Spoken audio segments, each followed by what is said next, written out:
Diplomacy. I will take a few questions after a couple of very brief points to share with you today. Just make sure you put your questions in the name of this chat with your outlet and your name. It is Thursday, November 13th, and today marks day 769 since Hamas started a war, murdering our people and taking them hostage. Today marks exactly 1 month since our 20 living hostages returned home for a second chance at life when they were freed from the chains, horrifying abuse, and starvation and Islamic rule, a terror rule that they were kidnapped into. Our 20 living hostages are not only rehabilitating, but they're living life again, eating food they have dreamed of, spending time with the people they have missed the most, and recovering from the enormous trauma they endured for 2 years. It also marks exactly 1 month since Hamas first violated the ceasefire deal. As they did not return all 28 of our deceased hostages, they were held in captivity. Let's not forget the terror group had 72 hours to search for the remains of our deceased hostage 1 month ago, and 1 month later today, the remains of 4 of our hostages are still being held by terrorists inside of the Gaza Strip. We are demanding for them to be returned home immediately. Their names are Meni Goddard, Ran Gvili, Dror Or, and Thai national Sutiask Rintalak. Remember their names, know their stories, and include them in your news stories. The Prime Minister reminds everyone at all times in the Knesset, at the United Nations, in Congress, and in the White House, in media interviews, and during his meetings in his office, that our hostages are still there in Gaza, and we will not stop until each and every one of them is brought home. There are media reports claiming right now that Hamas and Islamic Jihad are preparing to return the body of one of our 4 hostages later this evening. I can share with you that Israel has not received any official notification of this yet, but we are prepared 24/7 to receive the remains of our hostages. We will know only it is one of our hostages' remains once it is transferred to the Forensic Institute and is confirmed with proper identification. Israel is continuing to enforce the ceasefire agreement against Hamas terrorists every single day. On Wednesday, a terrorist was identified crossing the yellow line near Khan Yunis and approaching our IDF forces. Following the identification, our IDF soldiers eliminated the terrorist as it posed an immediate threat to our soldiers. Additionally, on Wednesday, while IDF troops were operating in the area of Rafah to dismantle underground terror infrastructure, all in accordance with the ceasefire, they identified 4 armed terrorists on the eastern side of the yellow line within Israeli operational control. Our forces acted and struck and eliminated 3 of the armed terrorists. Prime Minister Netanyahu has made it abundantly clear Israel will work to defend all of its borders and will do so independently to protect our nation from any threat. Prime Minister Netanyahu will make independent decisions for this country, for all of its citizens. And Kogat announced today that about 250 Gazans in need of medical treatment and their caregivers and Gazans with dual citizenship exited Gaza on Wednesday through the Kerem Shalom crossing to the Allenby Bridge crossing and the Ramon Airport. Also, the Zikim crossing is now open for the entry of humanitarian aid trucks into the Gaza Strip.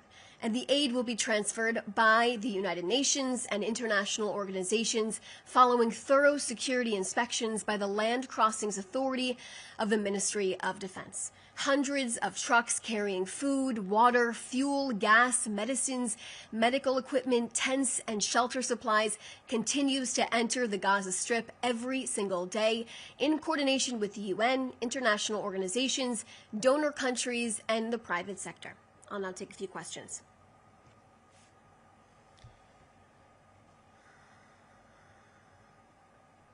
Okay. So the first question is from Dan Williams, Bloomberg.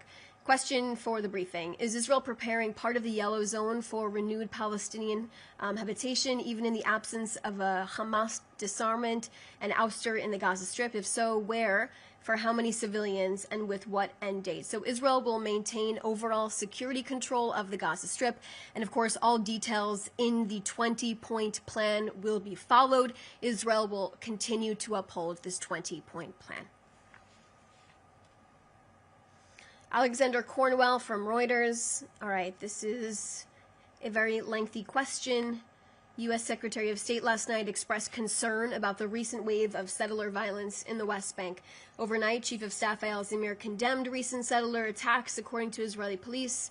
3 of the 4 individuals were arrested on Tuesday. Does the government unequivocally condemn acts of violence committed by Israeli citizens against Palestinians in the West Bank? So let me tell you this on Judea and Samaria. Any incidents of lawlessness are dealt with to the full extent of the law. The IDF operates under strict ethical guidelines and international law in Judea and Samaria. Commander of the Central Command made it clear that the IDF does not accept any situation in which lawbreakers harm property and civilians. Jewish communities are under attack, and they are oftentimes conveniently overlooked in the media.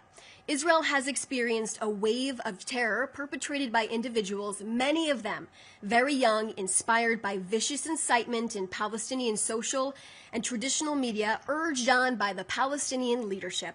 The Palestinian Authority systematically rewards people for attacking and terrorizing Jews, and the more serious offenses, the more money they receive. The abhorrent pay-for-slay initiative by the PA has continued, and the policy must stop, as it drives and it fuels terror against Jews.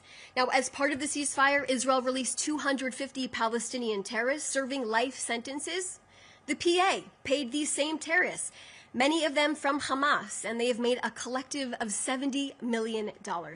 9 major attacks took place in September, 8 in the West Bank, Judea and Samaria region, and one side, Israel. The security services were able to foil 105 major terror attacks. 9 people were killed and 24 injured in the September terror attacks. I'd also like to point to you more information on the ground. When it comes to terrorism from Judea and Samaria, I can tell you that Israel's policy is that there will be no safe haven for terrorists in Judea and Samaria. The IDF and our security services continue to operate vigorously to foil terror attack activity in the region, and we will reach anyone who harms the state of Israel and its citizens and our soldiers. The terrorism against Israeli citizens is the result of ongoing incitement directed by Iran and Hamas, encouraging attacks against civilians and their murder, and attempting to ignite additional arenas. Let's also bring everyone up to speed about the events of today that came out. Let's talk about the reality. Shin Bet and IDF announced today with the Israeli police that they dismantled a Hamas terrorist stronghold where terrorists operated in the Bethlehem area, planning to carry out shooting attacks against security forces and Israeli civilians. More than 50 terrorists were apprehended in 15 different operations that took place. One of the terrorist cells was in advanced stages of operational readiness, preparing to carry out attacks within the immediate time frame. Now, thwarting this type of terrorism prevented significant terror attacks from happening, which could have had a devastating toll on our soldiers and our citizens.